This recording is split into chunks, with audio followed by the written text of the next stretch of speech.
Mammukka fan കൂടിയാണ് ഞാൻ. ഇപ്പോഴാണ് മാർക്കോ എന്ന സിനിമയിൽ ഡയലോഗ് ഡെലിവറിയൊക്കെ ഗംഭീരമായിട്ടുണ്ടെന്ന് പറയുമ്പോൾ നമ്മൾ ഡയലോഗ് ഡെലിവറിയുടെ കിങ് ആയ മമ്മൂക്കയെ കുറിച്ച് പറയുന്നുണ്ട്. ഒരുപാട് സന്തോഷം ഇന്ന് ഇവിടെ വരാൻ സാധിച്ചതും നിങ്ങളൊപ്പം ഈ പരിപാടി പങ്കെടുക്കാൻ സാധിച്ചതിലും ഒരുപാട് സന്തോഷമുണ്ട്. നിങ്ങളുടെ മാർക്കോ എന്ന സിനിമയിൽ ഷെമിക്ക ഒരു ഇടിവെട്ട് സിനിമ കാണാതെ തീർച്ചയായിട്ടും സിനിമ പോയി കാണണം. എന്തായാലും ഇവിടെ വരാൻ സാധിച്ചത് ഒരുപാട് സന്തോഷം.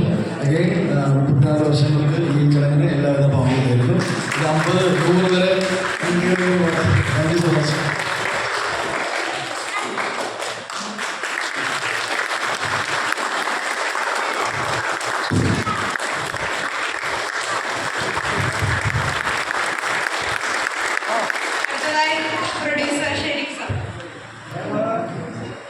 എനിക്ക് ആക്ച്വലി പ്രസംഗിക്കാനൊന്നും തന്നില്ല.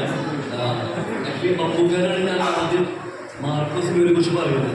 പുള്ളിയുടെ കമ്മിറ്റിയെ ശേഷം ആക്ച്വലി ഇന്നലെ മമ്മൂക്കാരെ കണ്ടിരുന്നു. മമ്മൂക്കാണ് അനുഗ്രഹം മേടിച്ച് ഞാൻ വന്നത്. ഇന്ന് വിളിക്കുമ്പോൾ നമുക്ക് മനസ്സിലായിട്ടുണ്ട്. വലിയ സന്തോഷം.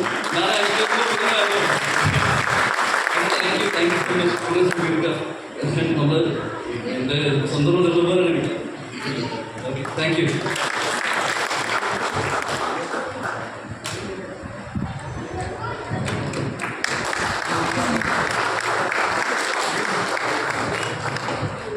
നമസ്കാരം. ഒരുപാട് സന്തോഷം. ഇവിടെ മമ്മൂക്ക ഫാൻസ് അസോസിയേഷനിൽ നിങ്ങൾ എല്ലാവരും കാണാൻ പറ്റിയ ഒരുപാട് സന്തോഷം. എന്നെ അബ്രഹാമിന്റെ സന്തതികളിൽ ഒരു സന്തതിയായിട്ട് എടുത്തത് സെലക്ട് ചെയ്ത് ആക്ച്വലി സെമിർക്ക പറഞ്ഞിട്ടാണ്. സെമിർക്കാണ് സോളോ എന്ന് പറഞ്ഞ സിനിമ കണ്ട് അതിൽ ജസ്റ്റിൻ എന്ന് പറഞ്ഞ കഥാപാത്രം ഇഷ്ടപ്പെട്ടിട്ടാണ് ശരിക്കും പറഞ്ഞ ഹനീഫ്ക്കയുടെ അടുത്ത് പറയുന്നത്. അത് ഞാൻ ഇപ്പോഴാണ് അറിയുന്നത്.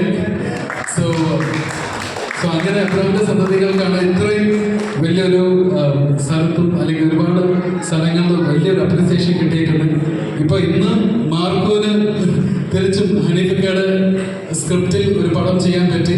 അത് ഗംഭീര വിജയമായിട്ട് എല്ലാവരും ഏറ്റെടുത്തു എന്ന് അറിഞ്ഞതിൽ ഒരുപാട് സന്തോഷം. ഞാൻ അബ്രഹാമിന്റെ സന്തതി സിനിമ കഴിഞ്ഞിട്ട് മമ്മൂക്കയ്ക്ക് ജയ വിളിച്ച ഒരു ഫാനാണ് ഞാൻ. ഞാൻ അവിടെ ഇരുന്ന് ജയ് വിളിച്ചതാണ്. ഇന്ന് ഇവിടെ നിൽക്കുന്നുണ്ടെങ്കിൽ അത് മമ്മൂക്ക കാരണമാണ്. So thank you for inviting. ഒരുപാട് സന്തോഷങ്ങൾ. Thank you very much.